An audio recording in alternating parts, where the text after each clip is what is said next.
इमाम आज़म अलैहि रहमतुल्लाहि अकरम दीन को सेल नहीं करते थे, दीन को सेल नहीं, बेचते नहीं थे। हमारा मुआशरा, हमारा दौर ये है कि जनाब दीन को बेचा जा रहा है, आवाज़ को सेल किया जा रहा है। अगर अल्लाह ने अच्छी आवाज़ दी है ना तो हम उस आवाज़ को सेल कर रहे हैं। ये नहीं कि शुक्राने के तौर पर बग़ैर लालच के लिल्लाहियत के लिए हम नात पढ़ें, कुरान की तिलावत करें, ऐसा नहीं है। अगर मैं मशहूर हो गया हूँ, मेरा ब्रांड बन गया है, तो जनाब बग़ैर पैसे के मैं तकरीर भी नहीं करता। पहले मेरे अकाउंट में पैसे जमा कराए जाएं, फिर मैं आऊँगा। मेरे आने की टिकट, अभी पिछले दिनों की बात है, मानसरा गया तो एक बड़ा मशहूर नात खाना है, हमारे लाहौर का नाम नहीं लूँगा, आप सब जानते हैं। महफ़िल का इख्तिताम हुआ तो जो महफ़िल वाले थे उन्होंने कहा, हज़रत आपको पता है ये कितने पैसे लेकर आए हैं? मैंने कहा नहीं यार, मुझे तो लगता है वैसे फ़ी सबीलिल्लाह आए। कहता नहीं फ़ी सबीलिल्लाह आए। हमने फ़ोन किया कि यहाँ महफ़िल करवानी है, तो कहा नहीं।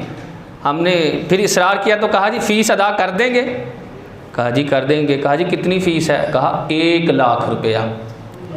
हमने कहा जी 80,000। उसने फ़ोन बंद कर दिया, मैंने आना ही नहीं है, 20,000 भी क्यों कम करवा रहे? 1 लाख दिया है, 50,000 इसके ऊपर हमने वेलों की सूरत में डाला है।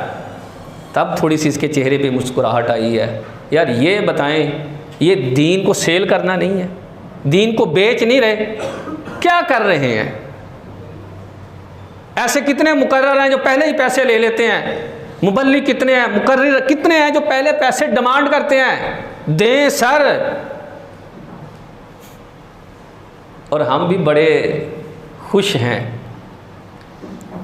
वो तो अलग, हम इसमें खुश हैं कि जनाब वो फ़लाँ नात खान साहब, फ़लाँ मुकर्रिर साहब आएंगे, तस्वीर लगेगी, उनके साथ मेरी तस्वीर भी होगी, पब्लिसिटी होगी। चौधरी साहब ने सद्या सी ना हैं। अल्लाह की रज़ा कहाँ है यार? उसको तो तलाश कर लो। इतना पैसा लगाकर कहीं ज़ाया तो नहीं कर रहे, इतना पैसा लगाकर कहीं अपनी शोहरत तो नहीं चाह रहे, इतना कुछ करके कहीं दीन से दूर तो नहीं हो रहे। दीन का काम करके भी बंदा दीन से दूर हो रहा है यार। हम समझते हैं शायद ये दीनदारी है। दीनदारी सीखनी है तो आए इमाम आज़म से सीखें कैसी है दीनदारी। आप रहमतुल्लाह ताला अलैह फरमाया कि एक मरतबा खलीफा मंसूर जो अब्बासी खुलाफा में से था, इसकी अपनी बीवी से ना कुछ अनबन हो गई, लड़ाई हो गई, इसने अपनी बीवी से मुंह मोड़ लिया, बातचीत ही कोई नहीं। बीवी ने जाकर अदालत में मुकदमा दायर कर दिया कि मेरा शोहर मेरे हुकूक अदा नहीं करता। जब बात आगे निकली, शोर बरपा हो गया कि बादशाह कैसा बादशाह है, कैसा खलीफा है जो अपने बीवी के हुकूक ही अदा नहीं करता। खलीफा अपनी बीवी के पास आया, कहा कि बता तू किसके फ़ैसले पर राज़ी होगी, कौन काजी बनाया जाए, कौन मुंसिफ बनाया जाए? बीवी ने कहा मैं इमाम आज़म की फ़क़ाहत पर राज़ी हूँ, वो अच्छा फ़ैसला करते हैं, उनको बुलाए। इमाम आज़म अलैहि रहमतुल्लाहि अलैहि तशरीफ़ लाए। मलका पर्दे के पीछे बैठ गई। खलीफा मंसूर जो है इमाम आज़म के साथ बैठा, सलाम की, और सलाम करने के बाद कहने लगा कि आप बताएं कि मर्द कितनी शादियां कर सकता है? आपने इरशाद फरमाया एक वक़्त में 4। कितनी? 4 कर सकता है। फिर दूसरा सवाल खलीफा ने यह किया कि लौंडियाँ कनीज़ें कितनी रख सकता है? आपने फरमाया जितनी चाहे। अब लौंडियों का दौर नहीं, अब ना ही कनीज़ें हैं। खलीफा बड़ा खुश हो गया कि मेरे हक़ में फ़ैसला हो गया, मैं भी यही चाहता था। आपने इरशाद फरमाया कि अगर वो अदलो इंसाफ कर सके तो तब है, अगर वो अदलो इंसाफ नहीं कर सकता तो मेरे रब का ये हुक्म है कि फिर वो एक ही बीवी रखे। अब जब ये फ़ैसला सुनाया ना तो खलीफा की सीटी गुम हो गई कि फ़ैसला जो है ये तो बेगम के हक़ में चला गया। औरत बड़ी खुश हो गई, मलका बड़ी खुश हुई।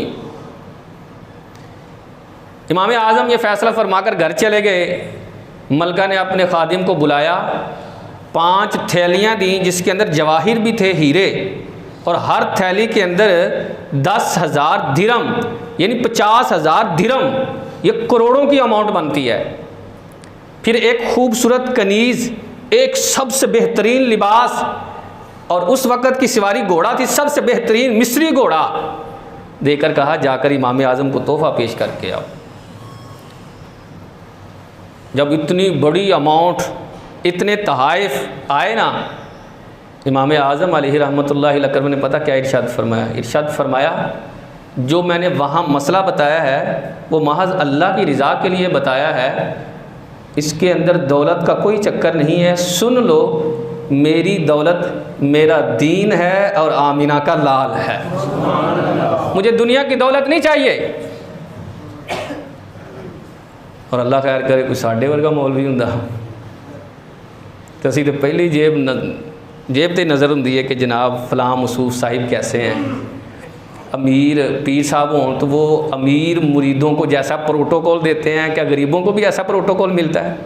गरीब बंदे की ना दुनिया में इज़्ज़त है, यानी दुनियादारों में, और ना दीनदारों में इज़्ज़त है। पीर साहब जो अमीर मुरीद होता है ना, उसको अपने पहलू में बिठाते हैं, जरा गड्डी वाला होएगा, जरा वड्डा छापर बड़ा अच्छा तोहफा लैके आना पहलू से जफ्फी पा के नाल उन कह यार तेरे बगैर ना दिल दास हो जाता है। गरीब मुरीद उसको दूर से देखकर, हाँ लंगर कीता ही कीता, चल जा अल्लाह खैर करेगा। उसको पीर साहब के पास आने की ज़रूरत, मतलब वो टाइम ही नहीं है जनाब। ये हमारी दीनी और दुनियावी कैफियतें और ये हमारे जहन बन चुके हैं। हमने अमारत को तरजीह, अमीरी को, रुपये को जो है इज़्ज़त दी है, इंसान को इज़्ज़त नहीं दी। मेरे इमाम आज़म ने दीन को और इंसान को इज़्ज़त दी है, पैसे को इज़्ज़त नहीं दी।